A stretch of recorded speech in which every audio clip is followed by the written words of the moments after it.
Hi everyone, সবাই কেমন আছো?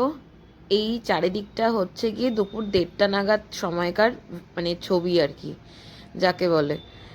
এতটা ঠান্ডা পড়েছে এখানে, প্রচণ্ড ঠান্ডা, বেরোনো যাচ্ছে না বারান্দাতে। তো আমি ভাবলাম হয়তো রোদ উঠেছে, একটু দরজাটা খুলে রাখি, কারণ সারাক্ষণ দরজা জানলা যদি বন্ধ করে থাকি খুব সাফোকেশন হয়। তো যাই হোক, বারান্দায় গিয়ে দেখলাম তো এই অবস্থা, চারিদিকটা কুয়াশায় ভর্তি, দূরের কিছু দেখাও যাচ্ছে না। আর তার মধ্যে খুব ভীষণভাবে হর্ন বাজছিল গাড়ির। তো দেখলাম বেরিয়ে যে গাড়ি অনেকটাই জ্যাম হয়ে রয়েছে, কোনো একটা প্রবলেম হয়েছিল। তো অনেকক্ষণ পরেই গিয়েই খালি খালি হয়েছে জায়গাটা। তো 1:30টার সময় এই অবস্থা, তার সকালবেলা চিন্তা করো কি অবস্থা। আর এই যে সামনে নার্সারিটা, কবে থেকে ভাবছি একটু নার্সারিতে কি গাছ তুলে আনবো, মানে কয়েকটা গাছ কিনবো, কিন্তু সেটা আর হচ্ছেই না আমার। সামনেই নার্সারি রয়েছে, এই পাশে 3টে, এ পাশে অনেকগুলো, 4-5টা সব রয়েছে। আর খুব সুন্দর সুন্দর ফুল গাছ তো হয়ই শীতকালে। তো যাই হোক, ওটা দুপুরের সিনারিও। সকালবেলা শুধু বেরিয়ে গেছে অফিসে খাওয়া দাওয়া করে, আর আমি এখানে গরম জল ফুটিয়ে রাখছি, যা ফ্লাক্সে রাখবো। সকালবেলা উঠে ওকে ডিমের অমলেটের কারি করে দিয়েছি, আর তার সাথে ভাত খেয়ে গেছে, আর কমলালেবু ফল দিয়ে দিয়েছিলাম অফিসে। তো বললো কাজ আছে অফিসে, খাওয়ার টাইম হবে না, তার জন্য রুটি তো কিছু বানাইনি, কমলালেবু দিয়ে দিয়েছিলাম।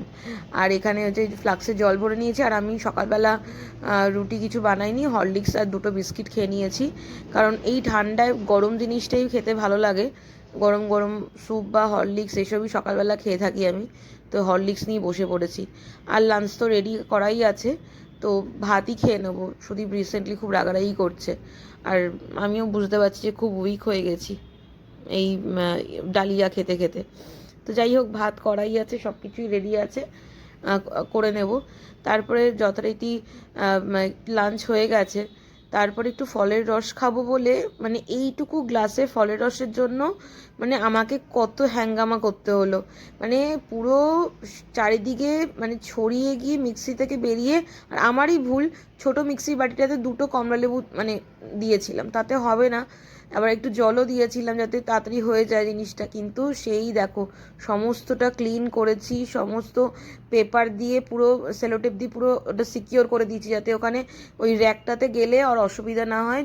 ওই যদি হয়ও বাই চান্স, তাহলে যেন ইজি হয়ে যায় ক্লিন করতে।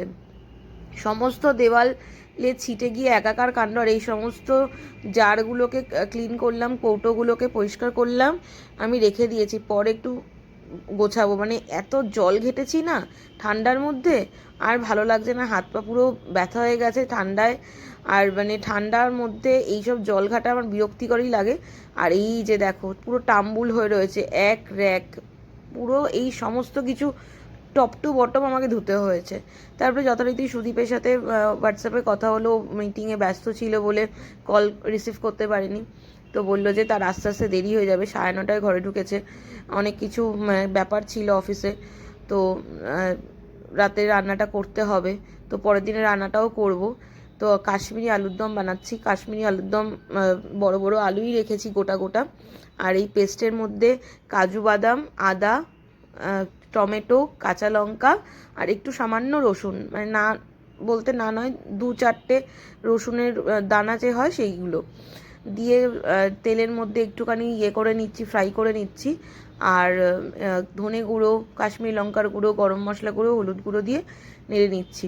তারপরে কড়াইশুঁটি, আলুটা ভেজে নিয়েছি আগে ভাগেই, তো কড়াইশুঁটি দিয়ে তারপরে ফুটতে দিয়ে দেবো জল দিয়ে। আর গরম জল দিলে ভালো হয়, কিন্তু গরম জল আমার আর করা হয়নি, বাটির মধ্যে একটু মশলা ছিল, ওটাই ধুয়েই দিয়ে দিয়েছি। দিদা ঠাকুমাকে বলতে শুনেছি, মাকে বলতে শুনেছি, সেই মশলার জলের নাকি স্বাদ অনেক বেড়ে যায়। তারপরে তো কাশ্মীরি আলুর দম হতে একটু টাইম লাগে। ও হ্যাঁ, তার মধ্যে আমি এই পেস্টের মধ্যে একটু কিশমিশও দিয়েছিলাম, আর একটু তিল দিয়েছিলাম, কারণ একটু গ্রেভিটাকে একটু ঠিক করার জন্য তিলটাকে ইউজ করেছি। পোস্তটা আজকে আর দিইনি, কারণ পোস্তটা দিলে আরও বেশি রিচ হয়ে যেত বলে তিল দিয়েছি, ইউজ করেছি। তো এইভাবে কষিয়ে নিয়ে তারপরে ওই বাটির মধ্যে যে মশলাটা ছিল সেই মশলা একটু জল ধুয়ে দিয়ে দিয়েছিলাম।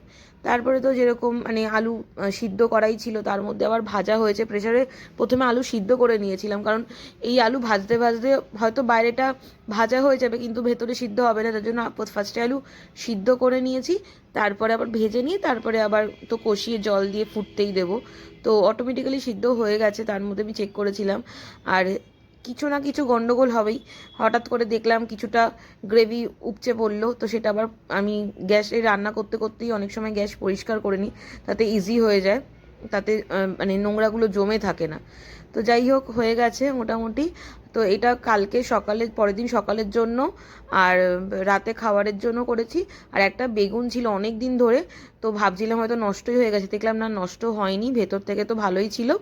তো সেটা একটুখানি ফ্রাইং প্যানের মধ্যে এমনি জাস্ট নর্মালি নাড়াচাড়া করে নিই ঢেকে ঢেকে, মানে ওর ওর নিজের জলে নিজে সিদ্ধ হয়েছে। আর টমেটো দিয়ে করে নিয়েছি, কারণ পোড়াতে পারবো না, কারণ বুধবারটা সুদীপের জন্মবার বলে পোড়াইনি। তো এইভাবে বেগুন পোড়াটা মেখে রেখেছি, মানে পেঁয়াজ লঙ্কা এইসব দিনই, নুন টুন দিনই পরে মাখবো। আর এই হচ্ছে আটা ময়দা মেখে রাখা। যেহেতু আটা ময়দা দুটো মিশিয়ে করেছি, তার জন্য আর যেন পরের দিন আর নিল না, রুটি আর আলুর দম নিল না, বললো আলুর দমটা তুমি রেখে দাও, রাতেরবেলা ফ্রাইড রাইস করবে সেটা দিয়ে খাবো, আমাকে না তুমি চাউমিন করে দিও। মানে এত বদমাস ছেলে, কিছুতেই আটা ময়দা মেশানো। আমি বলেছি তুমি তোমার, মানে আমার শ্বশুরমশাইকে বলে, সে নাকি একসময় লাল মানে ঝোল না হলে খেত না, তার ফল সে এখন মানে হাড়ে হাড়ে টের পাচ্ছে। আমি তুমিও বাবার মতনই হাড়ে হাড়ে টের পাবে এই ময়দা খাওয়ার জন্য। তো যাই হোক, বকে ধমকে 3খানা রুটি খাওয়াতে পেরেছি তাকে রাতের বেলা, 4খানা খাইনি, আর আমি 2খানা যেরকম খেয়ে থাকি। তো আর বেগুন পোড়াটা মানে বেগুনের ওই ইয়েটা ভর্তাটা বেশ ভালোই হয়েছিল খেতে। তো বললো এই যদি অফ ডেতেও এরকম করো, মানে যেদিনকে কিছু থাকবে না সেদিনকে করো, তাহলে এইভাবেই করো। আর এটা না আমার মার থেকে জানা রেসিপিটা, ঠাকুমা থেকে, মানে ঠাকুমা এরকম করতো, বলেছিল আমাকে, তাই এইভাবেই করেছি। নাহলে আমার মানে একটু মনে হলো যে কীরকম না কীরকম খেতে হবে। বাট এটা ঠাকুমার রেসিপি ছিল, যে ফ্রাইং প্যান বা কড়াইতে শুকনো ইয়েতে একদম তেল জল ছাড়া বেগুনগুলোকে ছোট ছোট টুকরো করে কেটে, তো ঢেকে দিয়ে এটাকে অনেকক্ষণ ধরে করলে একটু পোড়া পোড়া দাগ আসলেই, মানে সিদ্ধ হয়ে যেতে হবে তার সাথে, তো সেইভাবে করলেও মানে হয় আর কি বেগুন পোড়াটা, বেগুনের ভর্তা। তো সেইভাবেই ফলো করে করেছি। কিছুদিন হলো একটা নতুন অভ্যাস শুরু করেছি, রাতের বেলা ঘুমানোর আগে 1 কাপ করে গরম দুধ খেয়ে শোয়া। তো এতে অনেক ডিফারেন্স ফিলও করতে পারছি। তো 1 চিমটে হলুদ নিয়ে নিয়েছি আমি দুধের মধ্যে। আর সুদীপ তো চিনি দিয়ে খাওয়ার লোক, তো ওটাও ব্যবস্থা করে নেয়। তো ভিডিওটা ভালো লাগলে অবশ্যই একটা লাইক করো, আর কেমন ভিডিওগুলো লাগছে তোমাদের কমেন্ট করে কিন্তু আমাকে জানিও।